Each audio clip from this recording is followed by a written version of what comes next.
free and is encouraging people to get regular checkups.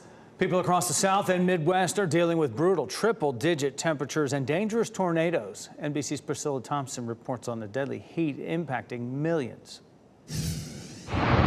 This morning, terrifying tornadoes and sweltering summer heat combining for a brutal 1-2 punch of wild weather.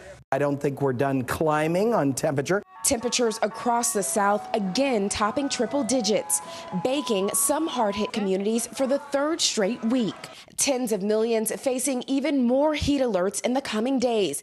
This year it feels hotter than regular. In sweltering Southwest Texas, the National Park Service says a 14-year-old boy got sick, lost consciousness, and died while hiking in Big Bend National Park, where temperatures hit nearly 120 degrees. The boy's stepfather rushed to find help and was found dead, officials say, after his car crashed over an embankment. Both deaths remain under investigation. As Southerners hope for relief from the heat, the Midwest is reeling from another round of dangerous twisters. I think it's going to miss us. Communities in Minnesota and Indiana hit by multiple tornadoes. Residents forced to take cover. Slammed the door at the last minute, locked it, ran in and jumped over my little boy in the bathtub.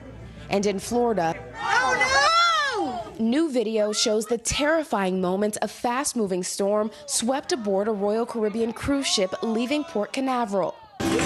Luckily, the cruise line says there were no serious injuries and the ship set sail as scheduled, as this summer of severe weather shows no signs of slowing down.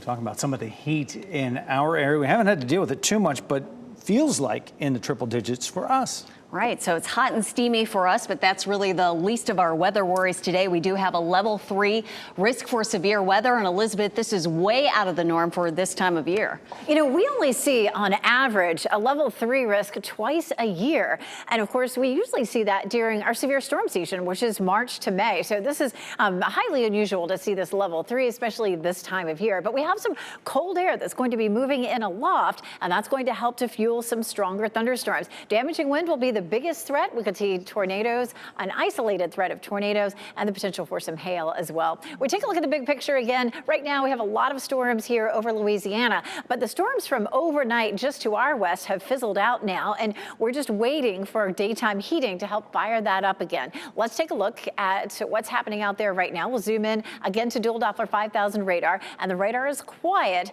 I feel like once we get to 4 or 5 o'clock, we might start to see a little bit of activity, potentially north of the I-85 corridor, but it could be as late as 7 o'clock before we really start to see any of these storms popping up. Right now, we're looking at some cloud cover out across the area. Futurecast is showing that tiny little shower that rolls through. I think that's left over from some of the rain that we saw in the mountains overnight last night and early this morning. So I'm not sure that we're going to see that sprinkle. We may end up seeing a little bit of clearing. We have some cloud cover in spots right now. The more sunshine we see, the less stable the atmosphere and the more likely the storms are to be strong. Here's 5 o'clock. At this point, you can see how far to the west that line is. And instead of being a really solid line of thunderstorms, the model has started to break it up a little bit and make it a little more cellular. So at 7 o'clock, we're starting to see some of that develop back to the west. Look at the coverage at 8 o'clock. It isn't huge, but you can see the pink color contour right there. So this could be a severe storm right here. This storm could produce some wind damage, knock down trees, cause power outages.